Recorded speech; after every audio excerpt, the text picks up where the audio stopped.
دوبارہ جنگ کی صورت میں بھارت کے لیے بڑا سرپرائز تیار، اور ہمیں جوائن کیا ہے air marshal retired Arshad Malik صاحب نے، دفاعی تجزیہ کار ہیں اور CEO رہ چکے ہیں PIA کے. اور آپ کو یہ بتانا چاہتا ہوں کہ یہ اس وقت آپ جو یہ پاکٹ اسکوئر دیکھ رہے ہیں اور یہ GF-17 کا جو ماڈل ہے، یہ ایئر مارشل صاحب نے مجھے ابھی تحفہ دیا ہے اور یہ میں نے لگایا ہے. اور میرے محلے دار ہیں فیصل آباد سے، ہمارا بہت پرانا تعلق ہے. میرے پروگرام میں تشریف لائے، مجھے بہت خوشی ہے اور بہت اچھی آپ کو انفارمیشن آج کل پروگرام میں دے رہے ہوں گے. لیکن آج ہم نے جو بات کرنی ہے وہ فیوچر کے بارے میں ہے. ایئر مارشل صاحب دیکھیں، ایک بات آج کل جو ہو رہی ہے پوری دنیا میں، پاکستان کی ایئر فورس کی دھاک بیٹھ گئی ہے، اس میں کوئی شک نہیں، پاکستان کی فوج کی بھی اور خاص طور پہ ایئر فورس کی. میں یہ جاننا چاہتا ہوں کہ ہمارے ہاں بہت ایک نیگیٹو اپروچ، نیگیٹو کرٹیسزم رہی ہے. کچھ قوم کو بتائیں گے یہ اچیو کیسے کیا؟ ایک ڈیجیٹل ایکو سسٹم ہم نے کوئی بنایا ہے جس میں امریکہ بھی انٹرسٹڈ ہے کہ کیسے اتنی جلدی بنا لیا. چین بھی ابھی تک اس کو پوری طرح نہیں بنا سکا، بنا رہا ہے، لیکن ہم نے بنا لیا ہے. تھوڑا سا قوم کو بتائیں گے کیسے بنا اور آگے کیا ہے پلان؟ افسر بھائی بہت شکریہ سب سے پہلے تو مجھے عزت دینے کا اور اپنے پاس بلانے کا. سب سے پہلے تو ہمیں اللہ تعالیٰ کے آگے اپنا سر جھکانا چاہیے کہ اللہ تعالیٰ نے جو ہمارے ملک پہ، ہماری قوم پہ اور پاک فضائیہ پہ جو کہ مہربانی کی، وہ خاص اللہ تعالیٰ کی عنایت ہے. اور اس کے بعد میں یہ بھی کہنا چاہوں گا کہ آپ صلی اللہ علیہ وآلہ وسلم کی خصوصی رحمت تھی جس کی بدولت ہمیں اللہ تعالیٰ نے یہ کامیابیاں عطا فرمائی. چونکہ باقی باتیں کافی ہو چکی، جو خزدار کے اوپر بربریت کا مظاہرہ کیا، جو دوسرے ٹیررسٹ اٹیک ہوئے، اب جو آپ نے بات کی اگر میں صرف اسی پہ فوکس رہنا چاہوں تو سب سے پہلے تو میں آپ کو یہ بتانا چاہوں گا کہ یہ جو ہمارا انکاؤنٹر ہوا ہے انڈیا کے ساتھ، اس میں سب سے بڑی جو فیکٹرز تھے، جو گیم چینجر تھے عام لوگوں کی زبان میں، J-10C یا J-10CE کہتے ہیں ایکسپورٹ ورژن کو، اور دوسرا کہتے ہیں PL-15. بالکل بجائے ایسا ہی ہوا. لیکن ابصار بھائی اس میں جو گیم چینجر یا جو کی فیکٹرز تھے جن کی طرف آپ اشارہ کر رہے ہیں، میں شاید اس کے خد و خال اس طرح نہ بیان کر سکوں، لیکن میں ہنٹ ضرور کرواؤں گا. دو چیزیں بڑی کی پلے ہوئی، ایک تھی سائبر وارفیئر اور سیکنڈ تھی اسپیس وارفیئر. آپ سن کے یہ حیران ہوں گے کہ سکسیسو لیڈرشپ نے ہمارے ان دو ایریاز پہ فوکس کیا پاسٹ میں. 2019 کے بعد ہمیں یہ احساس ہوا کہ ایسا کوئی مرحلہ یا لمحہ آئے گا جس میں یہ جنونی جنگجو جو ہیں یہ کوئی نہ کوئی دوبارہ ہمارے لیے شرارت. تھوڑا انٹرپٹ کر لوں، 2019 کے بعد یہ مرحلہ آیا، اب 2025 ہے، جی صرف 6 سال. عام طور پہ بیوروکریسی یا حکومتیں جو ہوتی ہیں، اتنا ویژن ہونا کہ یہ جنگجو کو ایسا لمحہ لے آئیں گے اور پھر اس کے لیے تیاری کرنا، اور اتنی پرفیکٹ تیاری کرنا. ہمارے نوجوان، میں نے وزٹ کیا ہے اس کنٹرول روم کا، ان نوجوانوں کو ایسے تیار اس لیول پہ ورلڈ کلاس آپ نے ایک فورس بنا لی. یہ ویژن کے ساتھ ساتھ اور کیا تھا؟ لیڈرشپ. اچھا، جب تک ویژن، لیڈرشپ، دو چیزیں، اور ڈیڈیکیشن اینڈ ڈیڈیکیشن. اور پھر جو آپ بالکل صحیح کہہ رہے ہیں، دیکھیں ہم ایک غریب ملک ہیں، ہمارے ہاں ٹیکس کے پرابلم ہے، ہماری اکنامک اسٹیبلٹی انفارچونیٹلی ہے. لیکن جو ہماری اس وقت کی لیڈرشپ تھی پاک فضائیہ کی، انہوں نے بڑا کلیئر بتا دیا کہ جو گیم چینجر ہے J-10 پہ ہم نے انسسٹ کر کے PL-15 بھی ہم نے ہی لیا. پاک فضائیہ نے یہ کنونس کیا پولیٹیکل لیڈرشپ کو، اور پھر ہم نے یہ سورسز جنریٹ کیے. بٹ آپ ہر چیز گورنمنٹ سے نہیں لے سکتے. سو یہاں پہ جو ایک شاید آپ اس طرف بات کرنا چاہ رہے ہیں وہ انڈیجنائزیشن.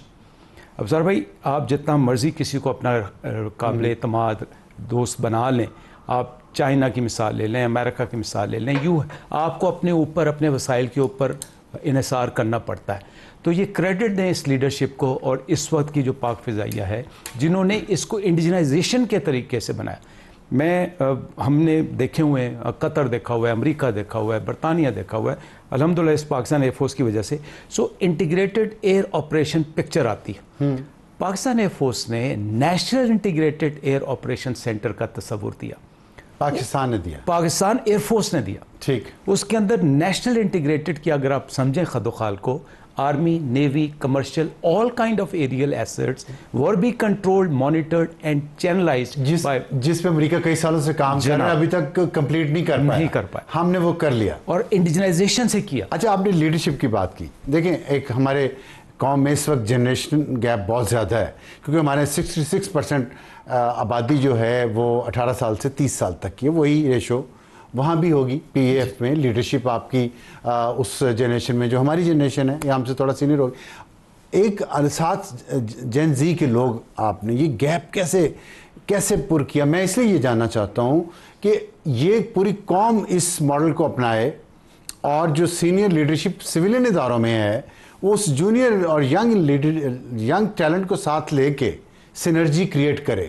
یہ کیسے ممکن ہے؟ اس طرح ممکن ہے اگر آپ صرف پازیٹیو رہیں. اگر میں صرف نیگیٹو کی طرف ہی دیکھتا رہوں, میری پرسنالٹی میں نیگیٹیوٹی کیا ہے, میں معذرت کے ساتھ کہ آپ کے اندر نیگیٹو ایسپیکٹس کیا ہیں, اگر میرا فوکس نیگیٹو ایسپیکٹس پہ رہے گا تو میں کچھ نہیں کر سکتا. اگر میں یہ دیکھوں کہ ابصار صاحب کے پاس کیا پازیٹیو, وہ پازیٹیو کو میں اپنے لیے اور اپنے مفادات کے لیے کیسے پازیٹیوٹی کے لیے ایکسپلائٹ کر سکتا ہوں. میرے خیال میں ہماری جو لیڈرشپ تھی اس نے اپنے ینگسٹرز میں, بچوں میں یہ کانفیڈنس دیا کہ let's work together and let's for work in a focused manner. Despite their different thinking, political thinking, different professional thinking, بالکل صحیح, جنریشنل تھنکنگ. میری پولیٹیکل آئیڈیالوجی کچھ بھی ہو سکتی, اس کو آپ نہ چیلنج کر سکتے ہیں اور نہ ہی جن ایجز پہ یا جس دور سے ہم گزر ہیں میڈیا کے دور میں اس کو آپ چینج بھی نہیں کر سکتے. I have to have my own opinion and my comprehension. لیکن جب آپ یہ دیکھتے ہیں, جب لیڈرشپ اس موٹیویشن پہ آتی ہے کہ بیٹا پاکستان کا سروائیول صرف اس صورت میں ہے کہ اگر آپ انڈیجنائز ہو کے فوکس ہو کے اپنے اوپر ریلائی کریں. ٹھیک, اگر آپ چائنا پہ ریلائی کریں, آپ کسی اور ملک میں نام نہیں لینا چاہتا, کسی اور پہ ریلائی کرنا چاہیں گے تو کئی دفعہ ہمیں کئی دھکے پڑ چکے ہیں. I think that was a motivating factor where then it was being proved. How آپ ایک کانسیپٹ لیتے ہیں, آپ اس کو امپلیمنٹ کرنے کی کوشش کرتے ہیں, پھر آپ اس کو ریہرس کرتے ہیں. جب آپ ریہرس کرتے ہیں تو جو میرے جیسے جو کمزور دل کے لوگ ہوتے ہیں, جن کا شاید کمزور ڈائریکشن بھی ہو سکتی ہے, ایسے تو نہیں ہے, وہ اس چیز کو دیکھ کے جب وہ ثابت کرتے ہیں کہ دیکھیں یہ ہمارا ملٹری پلانرز کا یا آپس یا پلانس کے جو لوگ ہوتے ہیں ان کا کام کیا ہوتا ہے کہ آپ کو ایک کینوس بناتے ہیں, بیسٹ آپشن انیمی کو دیکھ کے ہائپوتھائسس کرتے ہیں کہ یہ میرا پہلا ہائپوتھائسس ہے, اس کو پھر آپ پریکٹس کریں, اپنی ایکسرسائزز میں لے کے جائیں. جب آپ ایکسرسائزز میں پروو کرتے ہیں, مطلب دیکھیں میں آپ سے ایک بات پوچھنا چاہتا ہوں کہ نیوکلیر بم بنانا تھا, ہم نے بنا لیا پوری دنیا میں, لیکن چلے پہلے بھی 6 ملک بنا چکے تھے اور لوگ بھی بنانے کی کوشش کر رہے تھے. یہ جو ہم نے ایکو سسٹم بنایا ہے یہ تو ہم فرسٹ ہو گئے دنیا میں, تو یہ تو بہت بڑی اچیومنٹ ہے. اس کو ہم ریپلیکیٹ پورے پاکستان کے دوسرے معاملات پہ کیسے کریں, اس پہ بتائیں. اب صاحب 2 چیزیں میں کہتا ہوں, میں کہنے کے بعد اس ڈیڈیکیشن کی بات کروں, لیڈرشپ کی بات. پہلے میں 2 یہ بات کرنے کے بعد آپ کے سوال کا جواب دوں گا. سب سے پہلے تو لوگوں کو یہ سرپرائز رہنا چاہیے, ہمارے جو ہمسایہ ممالک ہیں, کہ ابھی ہمارے آرسنل میں بہت سی چیزیں ہیں جو ابھی الحمدللہ ایکسپوز نہیں ہوئی, تو بی ریڈی فار دیٹ. تو اگر دوبارہ خدا نہ خواستہ حملہ کیا تو انڈیا کو اس سے بڑا سرپرائز آئے گا. واقعی میں آپ کو بالکل یقین محکم سے کہہ رہا ہوں. اچھا, ہم نے ابھی اپنے سارے تیر نہیں فائر کیے. ٹھیک. دوسری بات, میں ایک بات یہ کہنا چاہتا ہوں کہ جو ہم نے آرسنل میں چیزیں رکھی ہوئی وہ ہم نے شبرات یا عید پہ چلانے کے لیے نہیں رکھی ہوئی. ٹھیک. ہم نے اس وقت کے لیے کہ خدا نہ خواستہ, میں بار بار کہہ رہا ہوں, بیکاز ہم کبھی جنگ نہیں چاہیں گے, ہم امن کا پرچار کرتے رہیں گے, ریسٹرین کرتے رہیں گے. تو وہ جو آرسنل میں چیزیں وہ شب برات یا عید کے لیے نہیں ہوں گی, بلکہ وہ اپنی سالمیت کے دفاع کے لیے ہوں گی, ہمارے ملک کے باسیوں کے دفاع کے لیے ہوں گی. ٹھیک.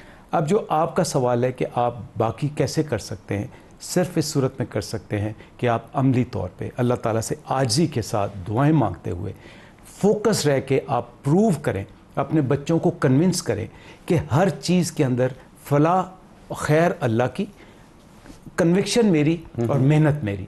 جب آپ کی لیڈرشپ دن رات اس 5 سال, آپ نے بالکل صحیح بات کی, یہ تو بڑے ملٹری پلانر کو پتہ ہے کہ 10 سال کے اندر ایک رف آئیڈیا, 10 سال میں آپ کے پلانز میچور ہوتے ہیں.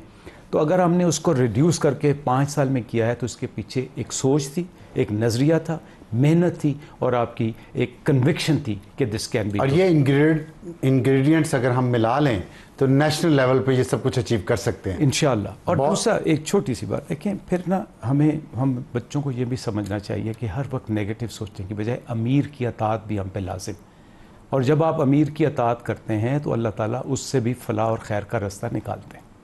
بہت شکریہ air marshal retired Arshad Malik صاحب، میرے بھائیوں جیسے